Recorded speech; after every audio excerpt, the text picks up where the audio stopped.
حي على الفلاح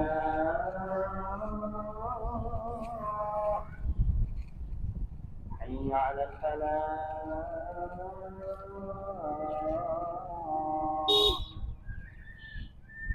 الله أكبر الله أكبر. রাস্তার দুপাশে সারি সারি গাছ আর মাঠের মৃদুমন্দ বাতাস, এটাই প্রকৃতির আসল সৌন্দর্য। আর এই সৌন্দর্য সবসময় চোখে পড়ে গ্রামে। কোথাও রয়েছে ছোট ছোট ঘর বাড়ি, আর তার সাথে ছোট্ট একটা স্কুল বা মসজিদ, যেখান থেকে ভেসে আসে সুমধুর আজানের ধ্বনি। সবকিছু মিলিয়ে এই গ্রাম বাংলা যেন প্রকৃতির এক অপার সৌন্দর্যের লীলাভূমি। কোথাও রয়েছে তিন রাস্তার মোড়, সেই মোড়ে দাঁড়িয়ে আছে এক বিরাট বট গাছ, তার নিচেই চলেছে বিকাল বেলার আড্ডা। প্রতিটি বিকালে আমাদের জন্য বিশেষ আনন্দের। আমরা প্রতিদিনই বিকালবেলা ঘুরতে যাই, এজন্য বেশ বেশ ভালো লাগে। আর বর্ণমালা তো ভীষণ খুশি হয় বাইরে আসলে, ওর জন্যই মূলত আমাদের বাইরে আসা। বর্ণমালার বাবা প্রতিদিনই বিকালবেলা একটু সময় বের করে আমাদের নিয়ে একটু বাইরে আসবে বলে। চারিদিকে বিভিন্ন রকমের গাছপালা, আর তার সাথে এখন বিভিন্ন রকম ফলের চাষও হচ্ছে এই বাংলাদেশে। এখানে কমলা গাছের আর পেয়ারা গাছের একটা বাগান রয়েছে, চাইলে এখান থেকে তরতাজা কমলা পেয়ারা সংগ্রহ করা যায়। গ্রামে আগে অধিকাংশ ঘরবাড়ি ছিল মাটির, নয়তো বা ছন বা চাটাইয়ের। তবে এখন গ্রামীণ বসবাসের চিত্র পাল্টে গেছে। অধিকাংশ বাড়িঘরই এখন পাকা, একতলা বা দোতলা। তবে কাঁচা ঘর বাড়িও রয়েছে, যেটার পরিমাণ অনেকটাই কম। অধিকাংশই রয়েছে বেশি ইটের ঘর বাড়ি। শহুরে ভাব গ্রামে অনেকটাই চলে এসেছে, আর গ্রামের মানুষের এখন জীবনযাত্রাও অনেকটা পাল্টে গেছে। এখানে পরপর অনেকগুলো পুকুর রয়েছে যেখানে মাছ চাষ করা হয়। আর যখন পাটের সময় আসে তখন এখানে পাট পচানোর জন্য জাগ দেওয়া হয়। রাস্তার দুপাশে রয়েছে অনেকগুলো পুকুর।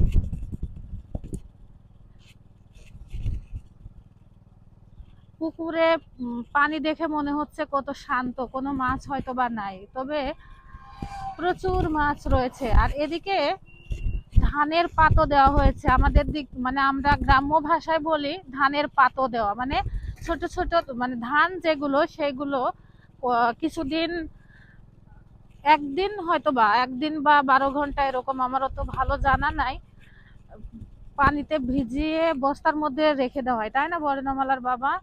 বস্তার মধ্যে দেওয়ার পর ওইটা যখন ছোট ছোট গাছ বের হয়, কলে যায়, কল হওয়া বলে, তারপরে এরকম জায়গা করে সেখানে ফেলে দেওয়া হয়। ওইগুলো ওখান থেকে অসংখ্য চারা বের হয়। সেই চারা যখন বেশ বড় হয়ে যায় তখন 2টা বা 3টা গাছ একসাথে করে ধান লাগানো হয়।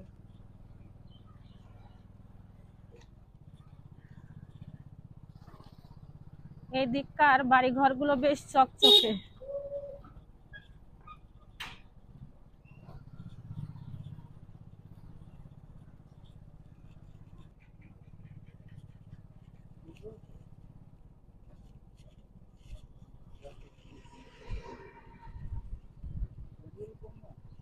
না, উজুলপুর এদিকে না, উজুলপুর ডানে। উজুলপুর না, সুবিদপুর।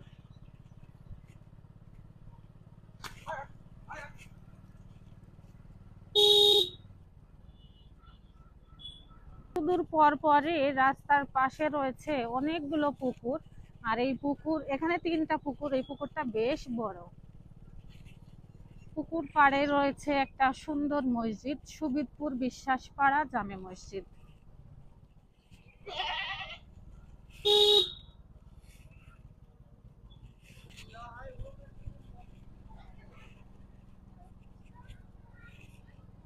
সুবিদপুর সরকারি প্রাথমিক বিদ্যালয়, এই বিদ্যালয়ের মাঠ মানে বিদ্যালয় প্রাঙ্গণ অনেকটা বড় জায়গা জুড়ে।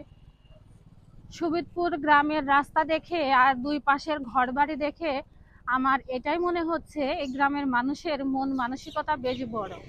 রাস্তাটা দেখুন বেশ বড় আর সুন্দর। আর তাছাড়া রাস্তার দুই পাশে ঘর বাড়িগুলোও সুন্দর, মনে হয় এই গ্রামের অধিকাংশ মানুষই সামর্থ্যবান।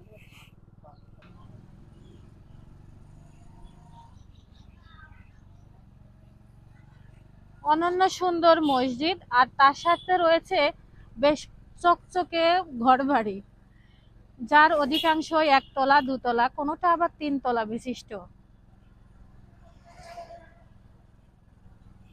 বা এই বাড়িটা তো বেশ সুন্দর। কিছু কিছু মানুষের নাম, জায়গার নাম বা যে কোনো কিছুর নাম এত বেশি আকর্ষণীয় হয় যে শুনতেই মনে হয় সেই জায়গাটা ঘুরে আসি। তেমনি সামনে একটা গ্রাম রয়েছে, যে গ্রামের নাম নিশ্চিন্তপুর। আমার খুব ইচ্ছা আছে আপনাদেরকে সাথে নিয়ে নিশ্চিন্তপুর ঘুরে আসব। যেদিন প্রথম নিশ্চিন্তপুর নামটি আমার চোখে এসেছিল, সাইনবোর্ড দেখেছিলাম নিশ্চিন্তপুর গ্রাম নামে, সেই দিনই যেন ওই গ্রামে যাওয়ার জন্য আমি অনেক বেশি ব্যস্ত হয়ে পড়েছি। তো সময় সুযোগ করে কোনো একদিন আপনাদের সাথে যাব। সেই পর্যন্ত আশা করছি আপনারা সকলে আমাদের সাথেই থাকবেন।